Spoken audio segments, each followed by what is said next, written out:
और एक महत्वपूर्ण प्रश्न यह भी कि वंदे मातरम को मूल कर्तव्यों से बाहर रखना क्या स्वयं संविधान की ही भावना के विरुद्ध नहीं है? मैं नहीं जानता कि इस तरह से अभी तक किसी ने सोचा है या नहीं, लेकिन मैं सोच पा रहा हूं। क्यों सोच पा रहा हूं मैं नहीं जानता, लेकिन मैं सोच पा रहा हूं कि आर्टिकल 51 कैपिटल ए से वंदे मातरम को बाहर रखना स्वयं इस आर्टिकल की ही भावना के विरुद्ध है। नमस्कार मित्रों, वंदे मातरम हमारा राष्ट्रगीत है, लेकिन पूरा नहीं। इसकी केवल शुरुआती कुछ पंक्तियां ही राष्ट्रगीत के रूप में स्वीकार की गई हैं। इतना ही नहीं, 42वें संविधान संशोधन अधिनियम द्वारा जब संविधान में एक नया भाग पार्ट 4 कैपिटल ए जोड़कर मूल कर्तव्यों का प्रावधान किया गया, तब भी वंदे मातरम को इससे अलग रखा गया, जबकि जनगण मन को इसमें शामिल किया गया है। ऐसा क्यों?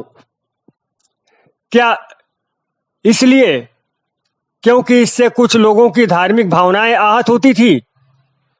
इस पर बात करेंगे और तर्क के साथ बात करेंगे, लेकिन इसके पहले ये बता दें कि 1937 के कांग्रेस अधिवेशन में जब मुसलमानों के एक वर्ग ने यह कहकर इसका विरोध किया कि इससे मुसलमानों की धार्मिक भावनाएं आहत होती हैं, तब एक समझौतावादी रुख अपनाते हुए यह व्यवस्था की गई कि इसके 5 अंतरों में से केवल शुरुआती 2 अंतरे ही गाए जाएंगे। तब से शुरू हुई अधूरे वंदे मातरम को गाने की प्रथा अंततः एक व्यवस्था बन गई जब स्वतंत्र भारत ने इसे राष्ट्रगीत के रूप में स्वीकार किया। लेकिन प्रश्न यह है कि ऐसा कौन सा दबाव था जिसे झेला नहीं जा सकता था? ऐसी कौन सी व्यवस्था थी कि मूल कर्तव्यों में जनगण मन को तो स्थान दिया गया, लेकिन वंदे मातरम को बाहर रखा गया?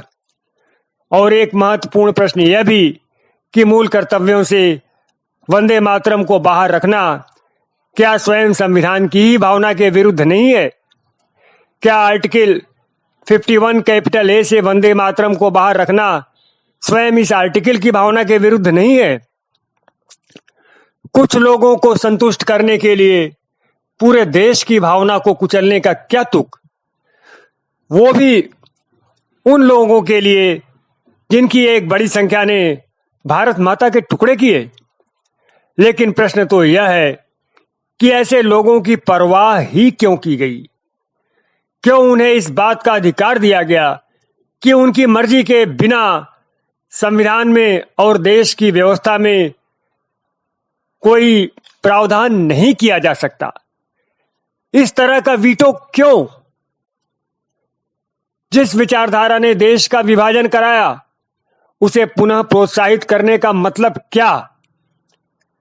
विभाजन के बाद संविधान सभा में ऐसे लोगों की संख्या भी इतनी नहीं थी कि वोटिंग के द्वारा वे अपनी बात मनवा सकते थे। फिर वे कौन थे जो उनके साथ खड़े होकर भारत माता के साथ, हमारी संस्कृति, हमारी परंपराओं व आस्थाओं के साथ छल किए? क्यों नहीं उनसे कहा गया कि अब पाकिस्तान बन चुका है और जो लोग हर चीज को इस्लाम के नजरिए से देखना चाहते हैं, उनके लिए पाकिस्तान बेहतर विकल्प है, और अब जो भारत भूमि है वहां की व्यवस्था उनके अनुसार चलेगी जो इसे अपनी मां मानते हैं, जिनकी आस्था यहाँ के कण कण में है, जिनके लिए यहाँ की नदियां, झीलें व पर्वत पूज्य हैं, जिनकी संस्कृति यहाँ की मिट्टी में उपजी है और जो अपने मूल्यों के लिए बाहर नहीं झांकते।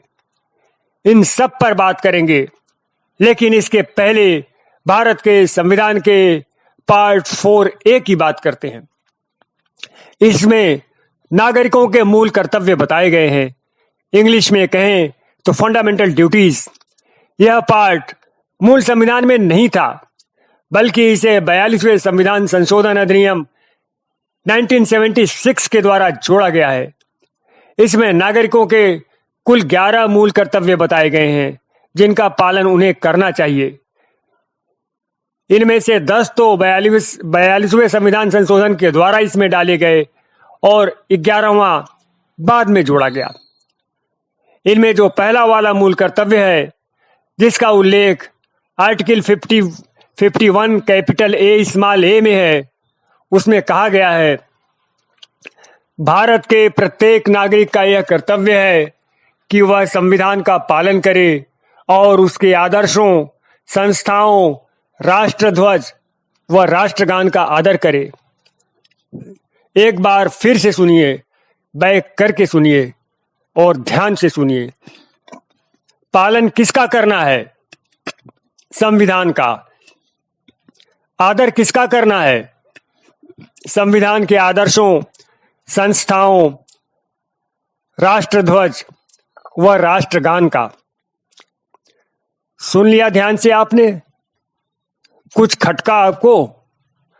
कुछ मिसिंग लग रहा है आपको इसमें? इसमें राष्ट्रगान का उल्लेख तो है, लेकिन राष्ट्रगीत का नहीं। क्यों नहीं है और क्यों होना चाहिए था, इस पर बात करेंगे। लेकिन इससे पहले माननीय सर्वोच्च न्यायालय का एक निर्णय सुनते हैं।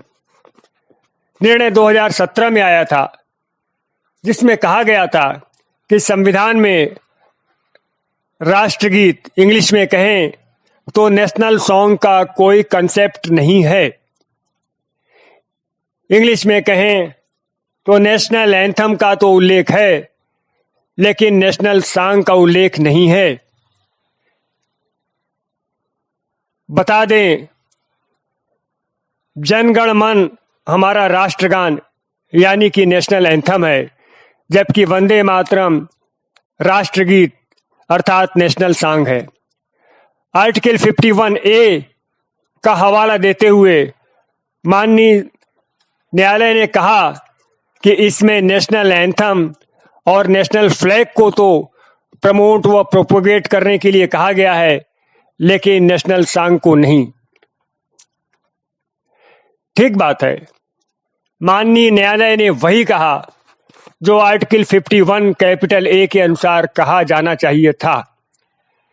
लेकिन मेरा प्रश्न फिर वही है कि आर्टिकल 51 कैपिटल ए स्मॉल ए में नेशनल सॉन्ग, हिंदी में कहे तो राष्ट्रगीत का उल्लेख क्यों नहीं है? रुकिए, जल्दी मत कीजिए, बात अभी बाकी है। india.gov.in की वेबसाइट पर नेशनल सॉन्ग के बारे में क्या लिखा है वह भी आपको सुनना चाहिए। इसमें लिखा है, वंदे मातरम गीत बंकिम चंद्र चटर्जी द्वारा संस्कृत में रचा गया है। यह स्वतंत्रता की लड़ाई में लोगों के लिए प्रेरणा का स्रोत था। इसका स्थान जन गण मन के बराबर है। 24 जनवरी 1950 को राष्ट्रपति डॉक्टर राजेंद्र प्रसाद ने संविधान सभा में एक बयान दिया, वंदे मातरम, जिसने कि भारतीय स्वतंत्रता संघर्ष में एक ऐतिहासिक भूमिका निभाई है, उसे जन गण मन के साथ समान रूप से सम्मानित किया जाएगा और इसके साथ बराबर का दर्जा होगा। इसे पहली बार 1896 में भारतीय राष्ट्रीय कांग्रेस के सत्र में गाया गया था। तो क्या विशेषताएं हुई राष्ट्रगीत यानी नेशनल सॉन्ग की? इसकी रचना बंकिम चंद्र चटर्जी ने संस्कृत में की थी। यह स्वतंत्रता संग्राम में लोगों के लिए प्रेरणा स्रोत था। इसका स्थान जनगण मन के समकक्ष है। भारत के प्रथम राष्ट्रपति डॉक्टर राजेंद्र प्रसाद ने संविधान सभा में एक वक्तव्य देकर कहा था कि वंदे मातरम ने भारतीय स्वतंत्रता संग्राम में ऐतिहासिक भूमिका निभाई है। यह जनगण मन के साथ समान रूप से सम्मानित किया जाएगा और इसका दर्जा इसके समकक्ष होगा। कहा न, जल्दी मत कीजिए, बात अभी भी बाकी है। अब article 51 capital A small B को सुनिए। भारत के प्रत्येक नागरिक का यह कर्तव्य होगा कि वह स्वतंत्रता संग्राम के लिए हमारे राष्ट्रीय आंदोलन को प्रेरित करने वाले उच्च आदर्शों को हृदय में संजोए रखे और उनका पालन करे। अब मेरे प्रश्न सुनिए। नंबर 1, जब जनगण मन और वंदे मातरम दोनों समकक्ष हैं और जब डॉक्टर राजेंद्र प्रसाद ने संविधान सभा में यह कहा था कि वंदे मातरम को भी जनगण मन के समान ही सम्मानित किया जाएगा, तो अनुच्छेद 51 कैपिटल ए स्मॉल ए में जनगण मन को तो स्थान मिला, लेकिन वंदे मातरम को क्यों नहीं मिला? दूसरा प्रश्न, जब article 51 capital A small B में प्रत्येक नागरिक से यह अपेक्षा की गई है कि वह स्वतंत्रता संग्राम के लिए हमारे राष्ट्रीय आंदोलन को प्रेरित करने वाले उच्च आदर्शों को हृदय में संजोए रखे और उनका पालन करे, और जब यह स्वीकार किया गया है कि वंदे मातरम भारत के स्वतंत्रता संग्राम में प्रेरणा स्रोत था, तो उसे मूल कर्तव्यों से बाहर क्यों रखा गया? रुकिए, बात अभी भी बाकी है। अब जरा article 51 capital A small C को देखिए। भारत के प्रत्येक नागरिक का यह कर्तव्य होगा कि वह भारत की प्रभुता, एकता और अखंडता की रक्षा करे और उसे अक्षुण्ण बनाए रखे। यहाँ प्रश्न ये है कि ऐसा होने के लिए क्या जरूरी नहीं है कि नागरिकों में भारत के प्रति प्रेम की भावना भी हो? यदि प्रेम ही नहीं होगा तो यह बातें क्या खाली डिब्बे की तरह नहीं हो जाएंगी? मित्रों, हृदय की शक्ति मस्तिष्क की तुलना में कहीं अधिक होती है। जिस चीज के प्रति आपके हृदय में लगाव होता है, प्रेम होता है, उसकी रक्षा आप स्वयमेव करते हैं।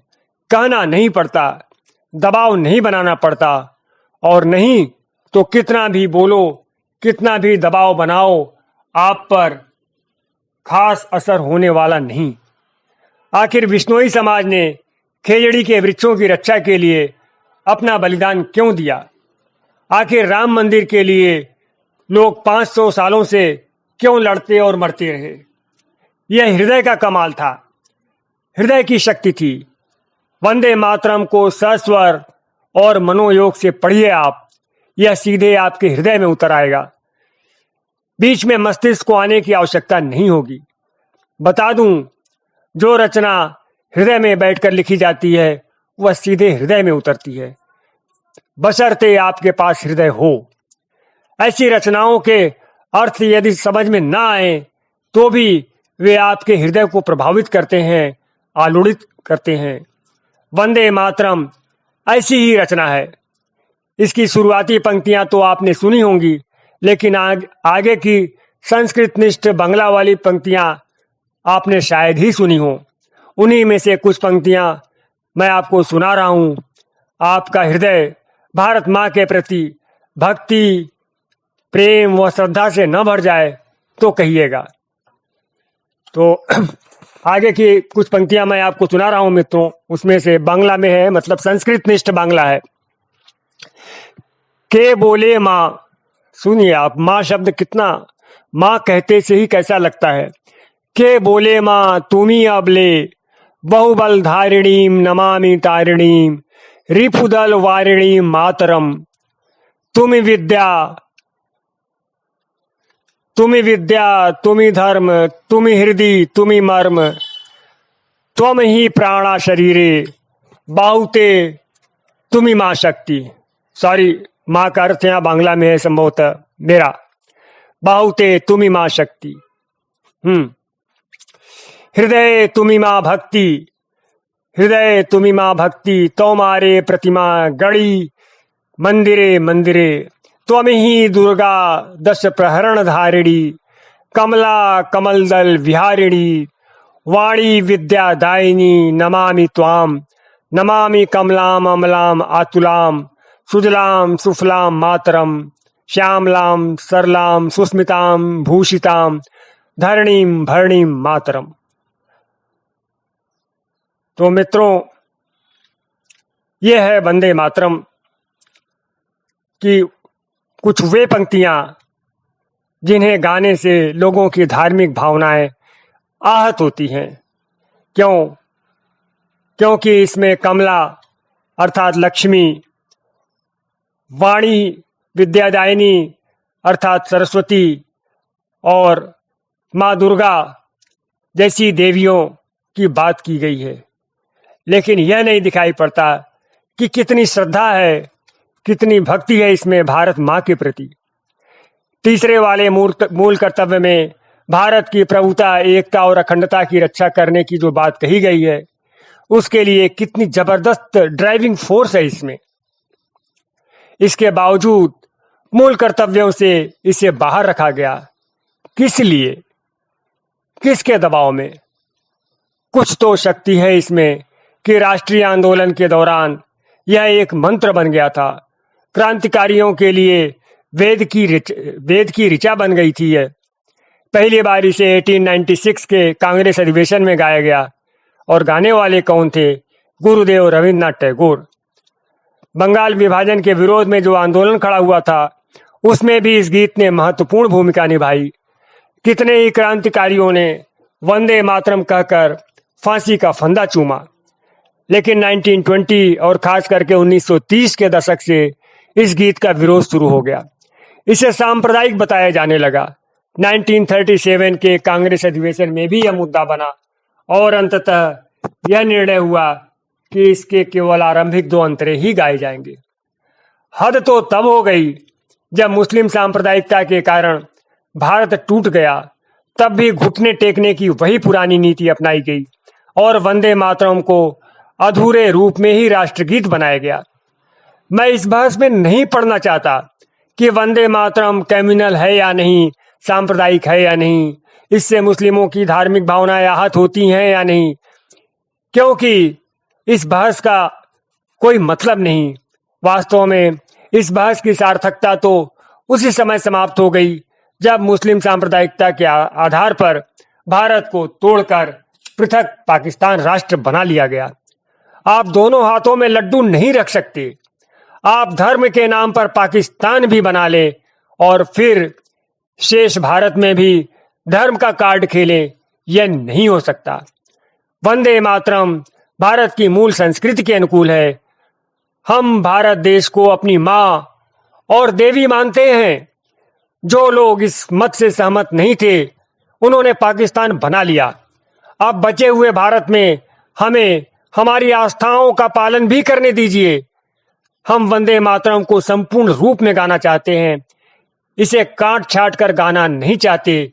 इसे काट छाट कर गाना रचनाकार का भी अपमान है। तो बॉटम लाइन ये है कि वंदे मातरम को संपूर्ण रूप में हमारा राष्ट्रगीत बनाया जाए और इसे मूल कर्तव्यों में भी शामिल किया जाए।